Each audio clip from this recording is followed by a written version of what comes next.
주님과 함께하는 교회에서 보내드리는 이른 아침 햇살 받기 프로그램입니다. 이 시간을 통해 하나님의 말씀에 나를 비춰보며 나 자신을 성찰하는 시간이 되시길 바랍니다.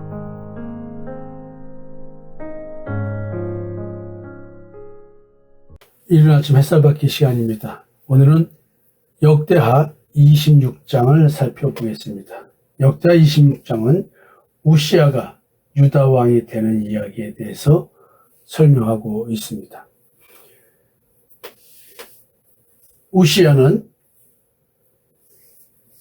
아마샤의 죽음으로 왕이 됩니다. 여호와 보시기에 정직히 행하였습니다. 특히 선지자 스가랴 지도안에서 하나님을 찾았다고 기록하고 있습니다. 그리고 우시야 왕이 여호와를 찾는 동안에는 하나님이 형통하게 하셨더라라고 5절에서 얘기를 하고 있습니다. 26장 6절에서 8절을 보면 우시야 왕이 군사적으로 정비를 해서 영토를 확장하고 나름대로 성공을 하는 모습을 보여줍니다. 블레셋, 아라비아 사람 40사람을 치고 영토를 확장합니다. 암몬 사람들에게 조공도 받을 정도로 명성이 높아졌습니다. 하나님의 도움으로 정치 군사적 안정과 대내외적 영향력이 확대되고 있었습니다. 9절부터 15절은 국가 기반이 어떻게 강화되는지 또 기술적으로 발전한 내용에 대해서 얘기합니다. 특히 군사 조직과 무기 체계에 대한 얘기도 나오고 있습니다. 결론적으로 형통의 절정을 이루고 있었다. 근데요, 그거 참 희한하게 역대하에서 이야기하는 구조는 대부분이 순종하다가 그래서 번영이 됐고 그러다가 교만이 됐고 심판을 받는다, 이런 식의 이야기입니다. 결국 또 이런 이야기네요. 왕이 이렇게 강성해지니까 마음이 교만해졌습니다. 기가 막히네요. 16절에 그가 강성해짐에 그의 마음이 교만하여 악을 행하여 그의 하나님 여호와께 범죄하되 곧 여호와의 성전에 들어가서 향단에 분향하려 한지라. 기가 막힙니다. 성전에 들어가서 제사장 직무까지 왕이 수행하려고 했습니다. 이 말은 상당한 교만을 표현해내고 있습니다. 그래서 제사장들이 저항을 합니다. 제사장 아사랴, 제사장이 반대를 합니다. 아사랴와 또 다른 제사장들이 경고를 합니다. 이럴 수는 없다, 경고를 합니다. 그런데 우시야가 제사장들 이야기를 우습게 여깁니다. 화를 내고 분노를 합니다. 근데 우시야가 분노하는 동시에 이마에 나병이 발생했습니다. 하나님께서 직접적으로 징벌을 하셨습니다.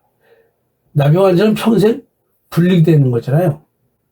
공동체에서 분리됩니다. 왕궁에서 분리됩니다.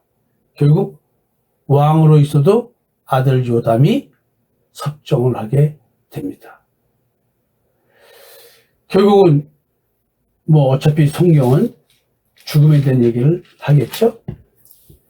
참으로 희한합니다. 자, 오늘 우리가 봐야 될 것은 나병에 대한 얘기를 한번 살펴봐야 되겠죠?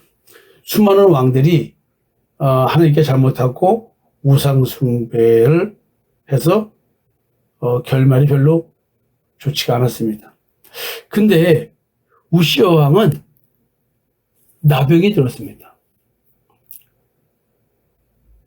자기가 제사장 역할까지 하겠다고 할 정도면 얼마나 종교개혁을 열심으로 했고 제사장들보다 더 훌륭한 하나님 앞에 서 있는 자라고 자기 자신을 느끼지 않았으면 할 수 없는 행동이죠.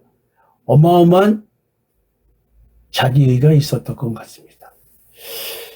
그래서 이 나병에 대해서 제가 한번 그 문둥병에 대한 얘기를 하나원 시인의 그 문둥병 관련된 시도 낭송해 드리고 하면서 이 문둥병에 대한 의미를 말씀을 드렸습니다.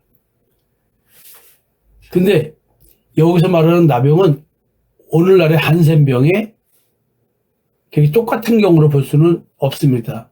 성경에 보면 나병이라는 개념이 표부의 반점, 종기, 백반, 또 상처가 난 뒤에 피부 이상, 두피나 수염의 병변, 심지어 의복과 집벽에 발생하는 나병, 즉 곰팡이, 균류 이런 것들까지 지금 나병이라고 얘기합니다.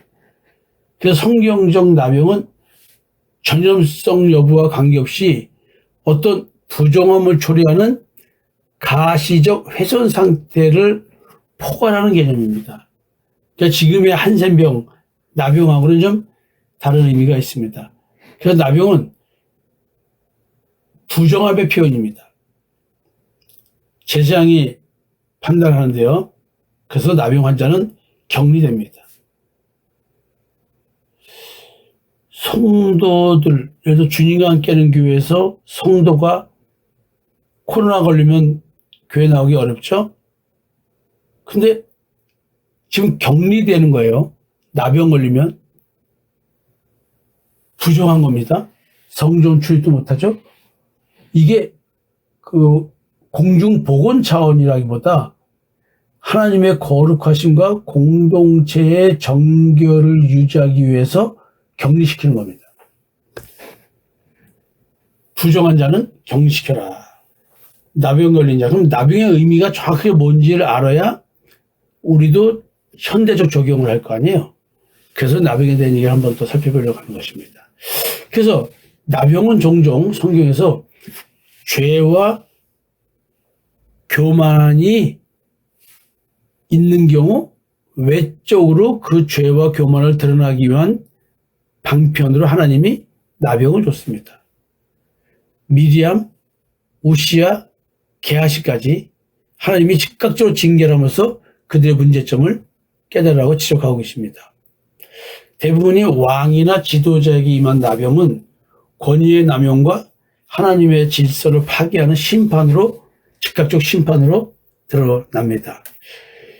현대의학적으로 나병, 한센병은 이게 만성 감염병이고요.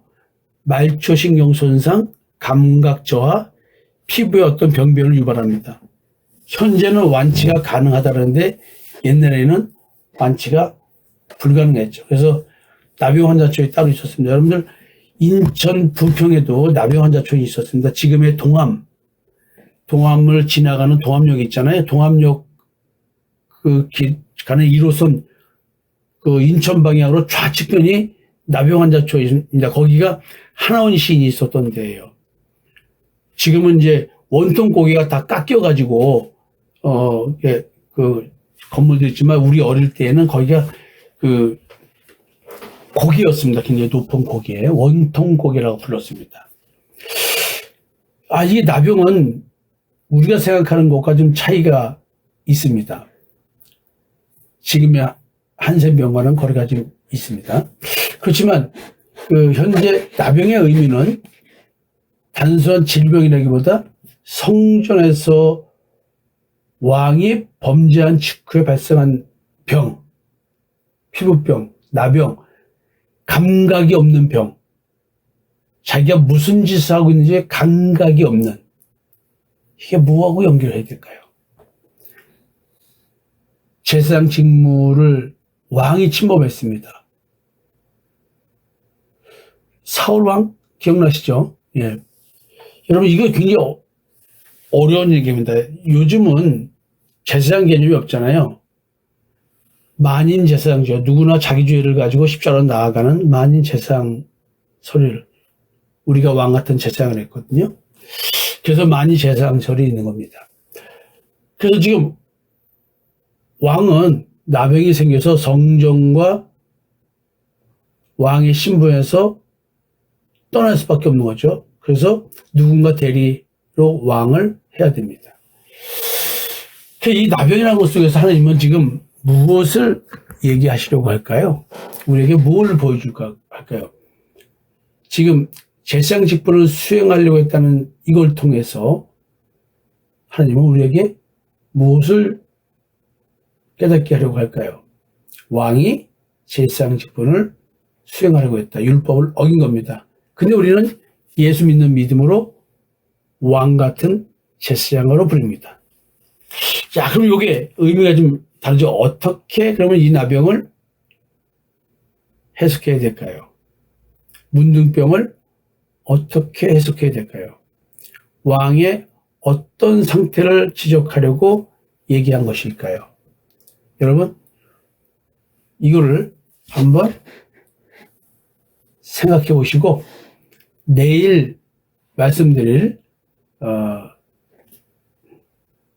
말씀을 미리 준비하는 과정에서 여러분들이 한번 제가 평상시 드린 말씀을 기억하고 계시다면 댓글로 한번 이 우시야 왕의 나병 걸림, 하나님의 즉각적인 조치, 이것은 근본적으로 무엇을 말하고 있을까? 그걸 한번 댓글 달아주셨으면 좋겠습니다. 신학생들은 모두 다 달아주셨으면 좋겠습니다. 여러분, 요 나병의 진짜 의미를 어떻게 느껴야 될지를 내일 말씀드리겠습니다. 감사합니다.